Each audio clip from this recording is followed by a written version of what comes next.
Howdy folks, in this video we're going to continue our review of the builder pattern using the tools and techniques that we've learned so far. This time, however, we're going to focus on the filter iterator rather than any of the aggregation iterators. So let's go ahead and get started. I'm here in table derivation.xlsx and I'm in the so far filter tab worksheet. So what we're going to do is we're going to use the filter iterator, except here in problem 3 where we're not. We're going to mostly use the filter iterator to build some temp tables that we're then going to use to revise the filters. So if you'll notice, right here on problem number 2, we're going to revise the filter with a temp table of shift equals dinner. Well, we're going to build that exact temp table here in problem number 1. And in problem number 3, where we're going to start by revising the filters for a filter of dish equals burger and salad, well, that's what we're going to build here in problem number 2, a filter for dish equals salad. And likewise, you can sort of see where this is going.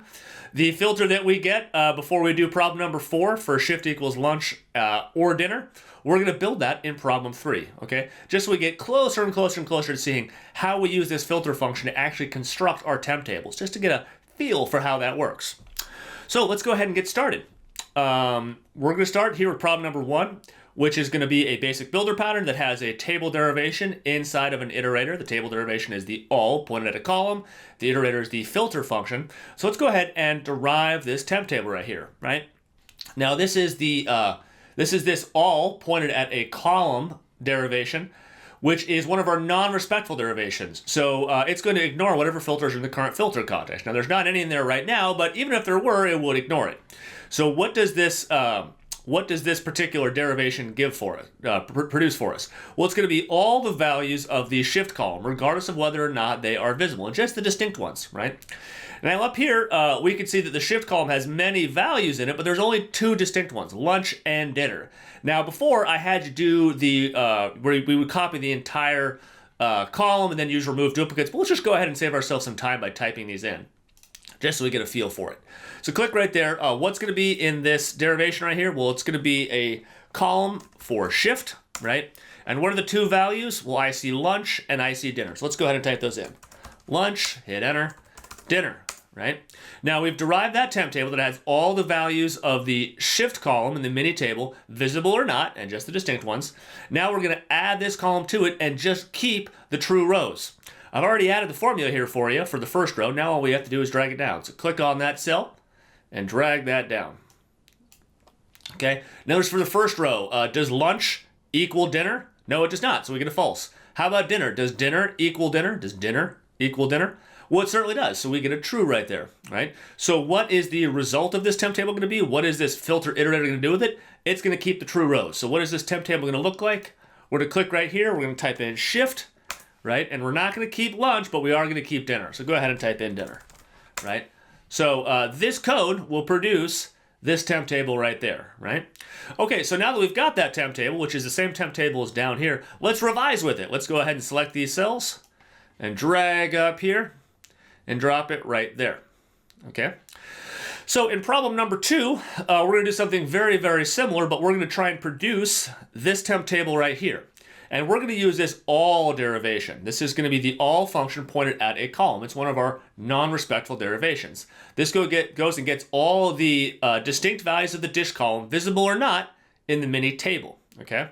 And since this is one of our non-respectful derivations, I'm not going to bother go ahead and filtering this down, because as far as this derivation is concerned, this is what the mini table looks like. Okay, so we're going to get all the values of dish, right? Now, I could just sort of glance through this. We've done this a whole bunch. In the dish column, we've got pasta, we've got burger, and we have a bunch of duplicates, and we have salad. So the 3 values in this, regardless of the filters, are pasta, burger, and salad. So let's go ahead and just type those in. So click right here, type in dish this time. This is the dish column, right? And we're going to get pasta, we're going to get burger, and we're going to get salad, okay? So this derivation right there produces this temp table. The iterator is then going to add this column to it and just keep the true rows. And I've already got the first row done for you, right? So here for the first row, does the dish of that row not equal pasta? Well, pasta does equal pasta, so we get a false. If we drag this down, we'll see that burger for that row, burger does not equal pasta, so we get a true. And for this row, salad, that row's dish, salad does not equal pasta. So we get a true there as well. Okay, so we've derived our temp table. We've added this column to it. And what is the filter function going to do? It's just going to keep the true rows. So not that one, but that one and that one. Okay, so let's just go ahead and, oh, heck, we could copy and paste. Just, give ourselves some variety. Click on dish right there, do Control-C to copy. Select there, do Control-V to paste. And select these two cells right there, Control-C and Control-V. If you prefer to type them in, you can go ahead and type them in, but be sure it looks like this. It should say dish, burger, and then salad. All the dishes that are not pasta, right? Okay, so now that we've got that temp table, let's use that same temp table to revise the filters, right? So let's go ahead and take that and drag it up here over the dish column and let go. Okay, so now the temp table that we want to use to revise the filters, we want a temp table that has all the shifts, lunch and dinner, right? And for this one, we're not even going to have to use an iterator. We're just going to use a simple derivation, right? So to get a temp table that has all the values of the shift column, visible or not, we could just use this simple derivation right here. That's exactly what it's going to do. It's going to get all the distinct values of the shift column in the mini table, ignoring filters, because this is one of our non-respectful derivations, because it's pointed at a column rather than pointed at the entire table. Okay, so if I derive this right here, what am I going to get?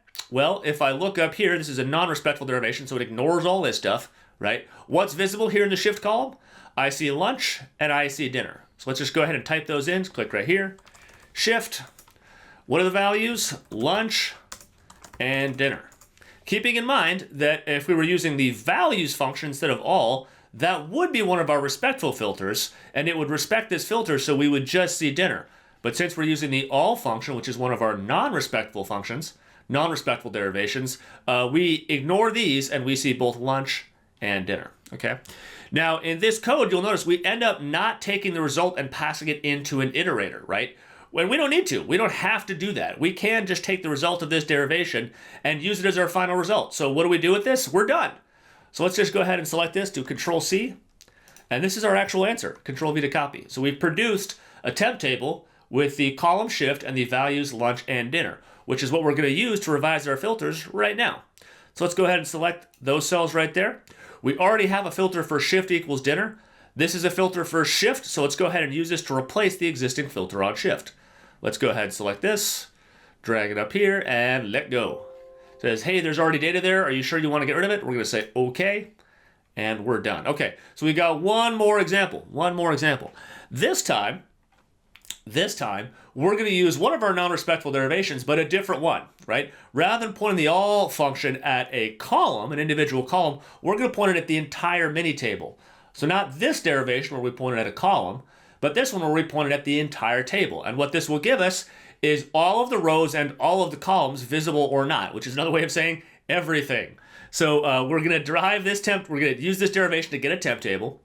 The filter function is going to add this column to it and just keep the true results. So let's go ahead and do that. Select that cell to that cell. Control-C to copy. Click under the D where it says drop temp tables below. Control-Alt-V to paste special. Click on values and number formats and click OK. If you'd prefer to type all those values in yourself, you could go ahead and do that. I'm kind of lazy, so I'm going to copy and paste. Copy and paste special, to be exact. Okay, so we've derived this temp table. The filter iterator is then going to add this column to it and just keep the true results. And look, I've already done the first cell for you. So let's go ahead and click this cell and just drag down that formula, right? And for every single row, it wants to know, is that row shift equal to dinner? Was that equal to dinner? No, so we get a false. That's not equal to dinner, so we get a false. That's not equal to dinner, so we get a false. That's not equal to dinner, so we get a false. And for these three bottom rows, they're all equal to dinner, so we get true, true, and true. And what is the filter function going to do? It's just going to keep the true rows, okay? So again, we're going to kind of fake DAX here in Excel. What I want you to do to sort of create this temp table, right, the result of this, go ahead and select the headers here, shift through cost per, Control-C to copy, click under the O in hours, and do Control-V to paste. And now let's just select these three rows, all three of them. If you prefer to do them one at a time, you can. I'm just going to select all three. Control-C to copy, click under the S in shift, and Control-V to paste. Okay? So this code right here would derive this temp table, add this column to it, and just keep the true results, which would produce this temp table right here, okay? And now, just so you can sort of see how this works, we could then take this temp table and use it to revise the filters. Hitherto now, all the revisions that we've been doing have all been single column filters, single column temp tables, which is perfectly valid, but it's also perfectly valid to revise with a temp table that has many columns. And so what's going to happen if we revise with this temp table right here, right? Well, what it's going to do, it's going to add this temp table to the filter context, but importantly, it's going to replace any filter for shift, any filter for type, any filter for dish, any filter for units, any filter for price per, and any filter for cost per, okay?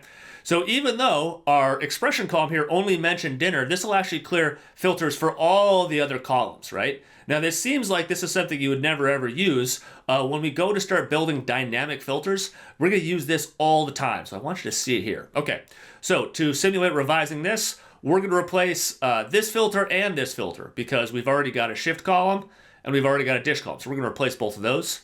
So go ahead and select these cells. Go ahead and drag this up here and drag it kind of right there. Yep, there you go.